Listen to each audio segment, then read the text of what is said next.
Teniški navdušenci in navdušenke, prav lepo pozdravljeni. Čudna teniška sezona je končana, vsaj kar se tiče najvišjega nivoja, in mi danes gostimo drugo najvišje postavljeno Slovenko na lestvici VTA, to je Tamara Zidanšek. Tamara, lep pozdrav. Zdravo, zdravo. Tretje leto zapored končuješ med prvo stoterico, malce nižje sicer kot zadnji 2 leti, pa vseeno, kaj praviš na to sezono? Ja, mislim, ta sezona je bila izredno težka.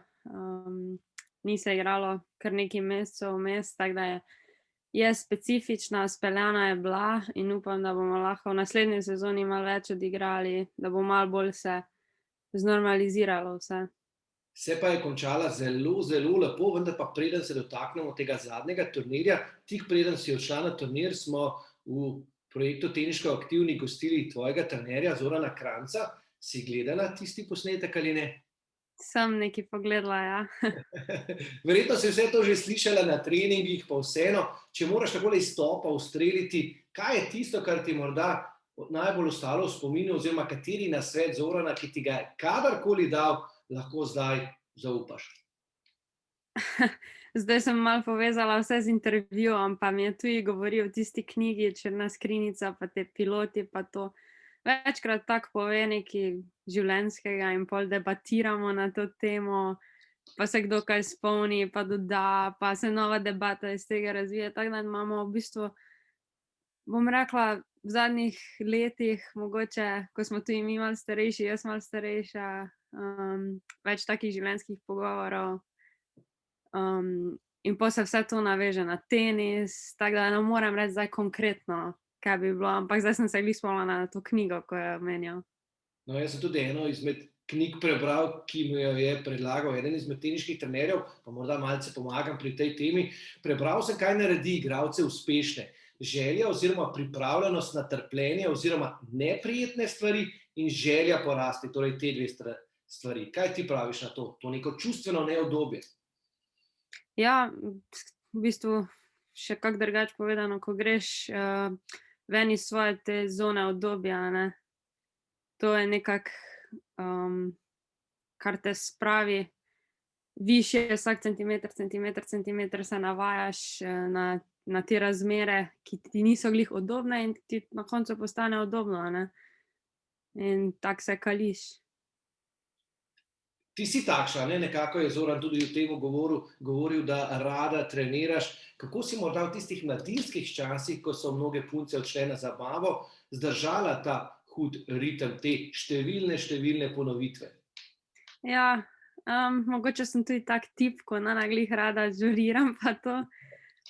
Seveda se rada družim, zato ker, ne vem, to je normalno po mojem, da se družiš s prijatelji, ampak v samem klubu je bilo tako vzdušje, veliko jih je treniralo pri nas, prišli so tudi Celjani takrat, v tistem času, ko sem jaz bila v srednji šoli, pa potem smo naredili to ekipo, je bila Pia Čuk, Sven Lah, potem je prišla Maja Makorič, pa ostali fantje so še na Ptuju, mlajši zdaj, tako da ne vem, veliko nas je bilo, vedno smo skupaj trenirali, se družili izven tenisa, tako da je bilo tega dovolj. Torej nisi nič pogrešala, kaj ne, ko nekateri pravijo, to je veliko odrekanja in to.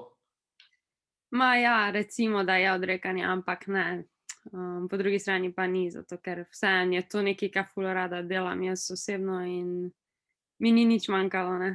Ravno to, in samo ena izmed redkih Slovenk si, ki se lahko pohvali, da je, no, edina letos seveda, ki je letos igrala proti Viktoriji Azarenki, pa jo premagala, pa na Rolanu Garrosu igrala proti Garbine Muguruzi, pa bila zelo blizu in na začetku leta, kje je zdaj že to, ne, Serena Williams, 3 nekdanje številke, 1 svetovnega tenisa in z vsemi si dobro odigrala, kaj ne?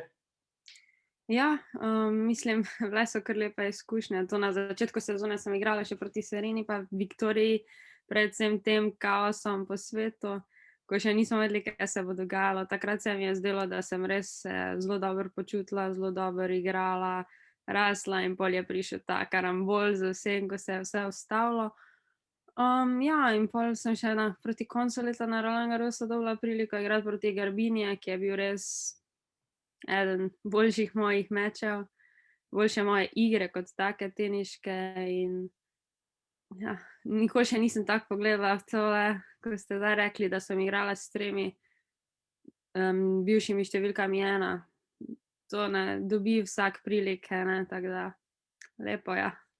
Bo danes še večji motiv za to oditi na trening, ker sem to omenil? Ja, mogoče res. Pomezina, no, pa so prišla zdaj do tega zadnjega turnirja, kjer si sicer med posameznicami izgubila v prvem kolu, vendar pa v igri dvojic šla čisto do konca, kar je tvoja druga turnirska zmaga v igri dvojic na VTA turnej. Kaj praviš na to, kako zdaj en teden kasneje gledaš na ta uspeh? Vas lahko popravim, je bila 3. Tretja? A ja, Ja. ja, piše druga, pardon. V letošnjem letu, mogoče. Ja. Mislim, da je bilo 2018 ali 2017, nisem ziher, ko sem na podoben način končala leto, ko sem v Taškentu osvojila turnir za Olgo Danilović. Tako da, ja, zelo podoben feeling kot takrat zato ker sem isto izgubila proti prvo kolo singlov. Potem pa, ko greš v dvojicah do konca, ne, je lep občutek, tako končati leto. Ti da neke ekstra motivacije za trening in za vstop v naslednjo sezono. Še enkrat torej opravičilo, Tamara Zideršek Ni je problem. na 3 turnirjih in ne Ja, samo ja. na 2. Malce sem gledal te rezultate med posameznicami, nekako se mi zdi, da so bili porazi ves čas v 3 nizih ali pa zelo tesno v 2 nizih. Kaj morda še zmanjka v tistem 3. nizu? Ja, ne vem, jaz osebno sem bila vedno igralka, ki je rabila oziroma ki rabi nek tekmovalen ritem, neko kontinuiteto turnirjev in potem se tako počasi zbildaš v neko formo.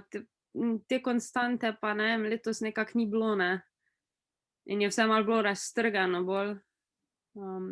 Tako da ja, uspela sem priti do neke vrhunskih iger v teh turnirjih, nekaj malo slabših, ampak ja, upam, da bomo drugo leto dobili neko to konstanto turnirjev in da vidimo, kako se bo to razpletlo. Ja, nihče ne ve, kakšno bo drugo leto, torej leto 2021. Kaj delaš trenutno? So počitnice končane, so sploh bile v načrtu ali ne? Kako zdaj v novem? Ja, ne, počitnice niso bile v načrtu, zato ker se je še pred kratkim planiralo, da bomo mogli iti zelo zgodaj v Avstralijo. Te plani so zdaj malo se spremenili, noben ne ve, kako bo, kdaj se bo šlo, če se bo sploh šlo. Tako da zdaj se trenira. Ja, in pol vsak dan pride mogoče kakšna nova informacija glede nove sezone, tako da je težko planirati kaj.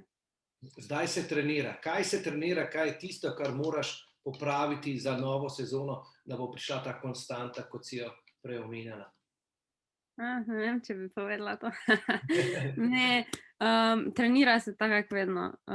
Kondicija se dela, na tenisu se trener izmišljuje vse živo, treningi so res pestri.